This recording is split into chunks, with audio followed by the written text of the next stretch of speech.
Thank you. Thank you so much. Please be seated. Thank you, Secretary Hagel, for your introduction and for your lifetime of service. From a young Army sergeant in Vietnam to our nation's 24th Secretary of Defense. Vice President Biden, Jill, Chairman Dempsey, Major General Buchanan, Patrick Hallinan, Chaplain Brainerd, to our men and women in uniform here and around the world, to our outstanding veterans, and most of all, to the Gold Star families here to remember the loved ones you've lost. Michelle and I are humbled and honored to commemorate this Memorial Day with you. Every year, this ceremony marks another page in the life of our nation. This year in particular, as we recognize the 150th anniversary of this holy space, Arlington National Cemetery.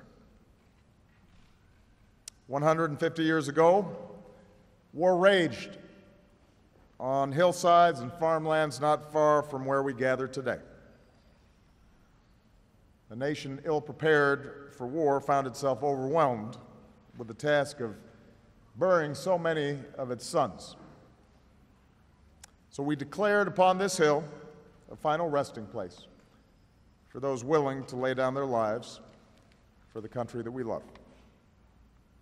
And on a spring day in 1864, Private William Chrisman of Pennsylvania was the first American to find eternal rest on these grounds. Over that century and a half, in times of war and times of peace, Americans have come here to pay tribute not only to the loved ones who meant the world to them, but to all our heroes, known and unknown. Here, in perfect military order, lie the Patriots who won our freedom and saved the Union. Here, side by side, lie the privates and the generals who defeated fascism and laid the foundation for an American century. Here lie the Americans who fought through Vietnam and those who won a long twilight struggle against communism.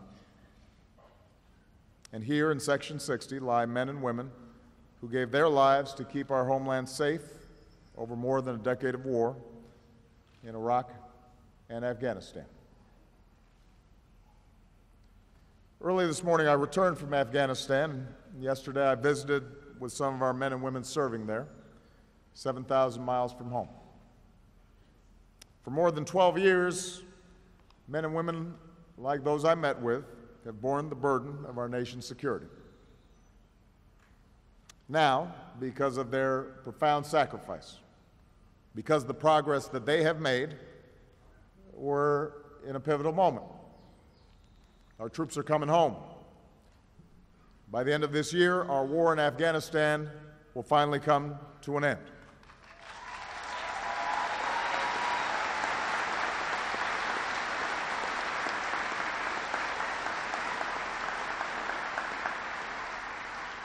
And yesterday at Bagram and here today at Arlington, we pay tribute to the nearly 2,200 American patriots who've made the ultimate sacrifice in Afghanistan.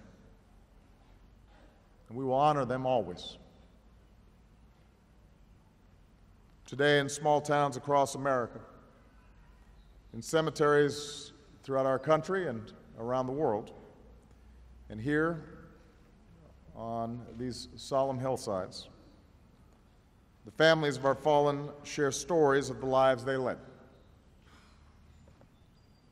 Our hearts ache in their absence, but our hearts are also full in knowing that their legacy shines bright in the people that they love the most. Through almost unimaginable loss, these families of the fallen have tapped a courage and resolve that many of us will never know, and we draw comfort and strength from their example. We draw strength from the promise of their children. Today, Michelle and Jill are with 200 brave boys and girls whose parents gave everything they had in service to their country. They were mothers and fathers like Staff Sergeant Michael Cardenas, who gave his life in Afghanistan 4 years ago.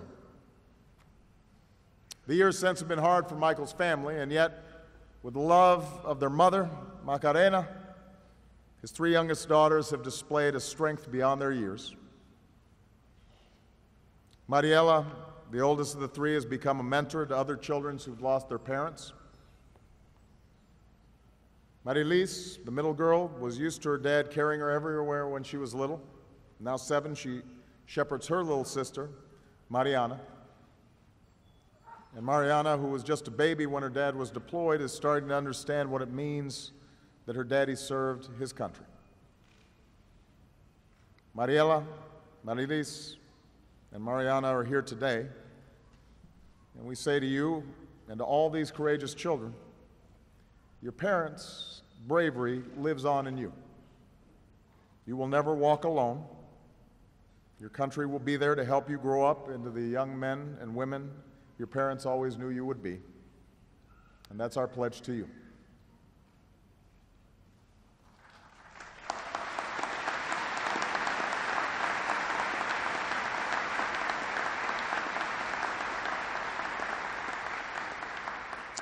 We draw strength as well from the love of the spouses of the fallen.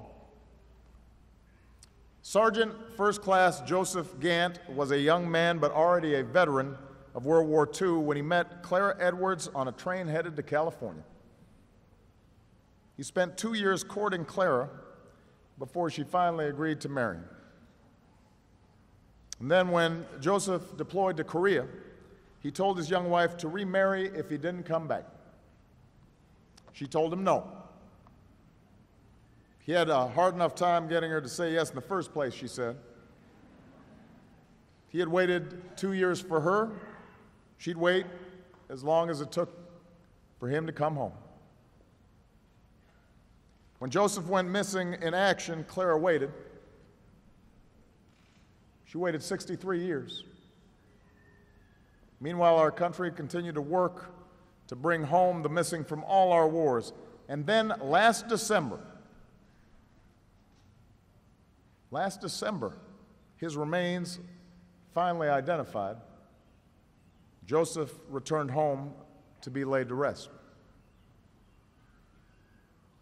Clara never remarried during those 63 years. And now, 96 years old, she was there to welcome him home. And we are honored to have Clara Gant here with us today. Clara.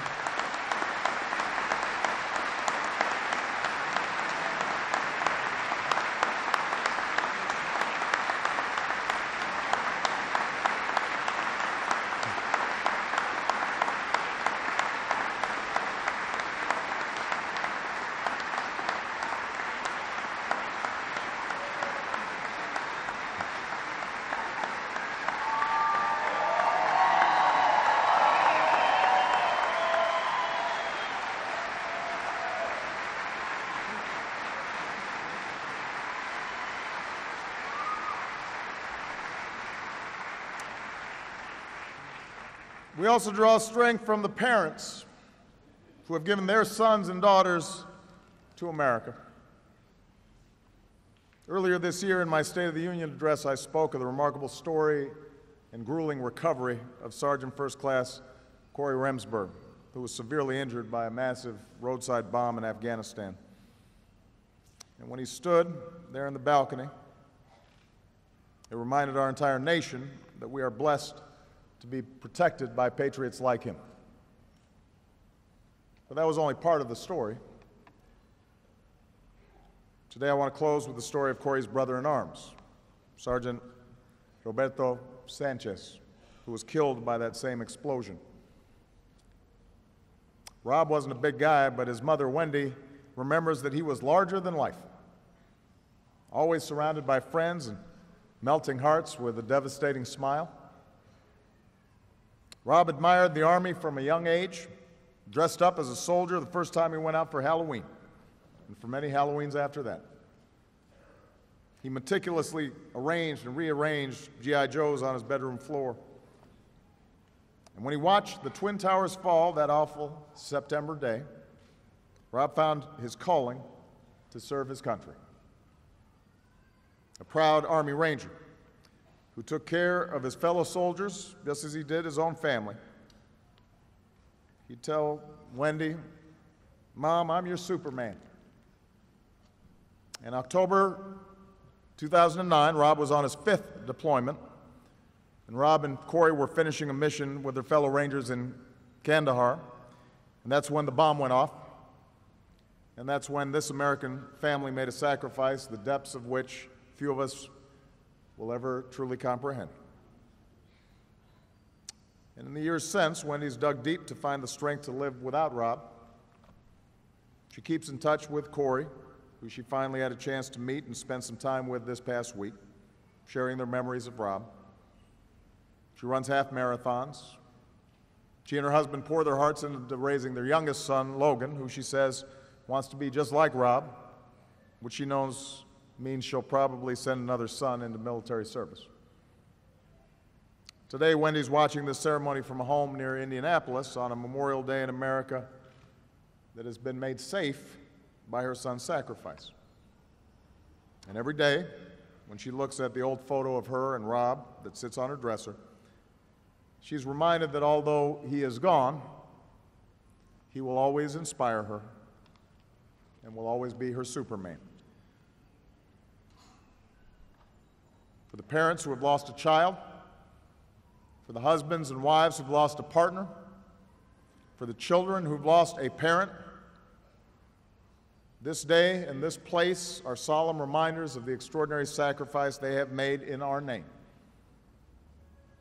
But today reminds us as well that for these family and for their comrades in arms, their service to our nation endures.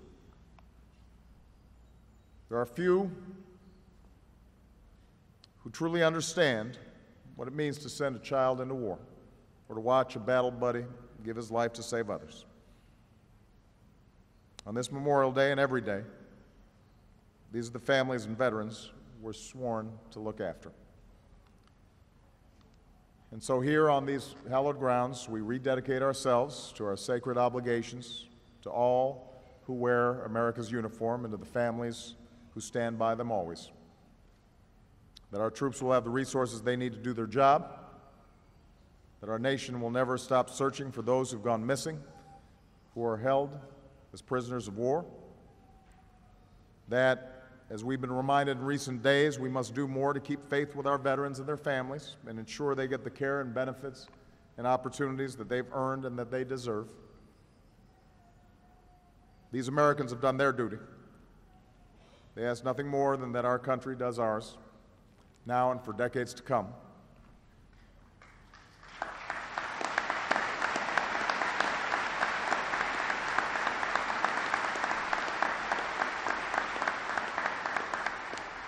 The fallen patriots we memorialize today gave their last full measure of devotion.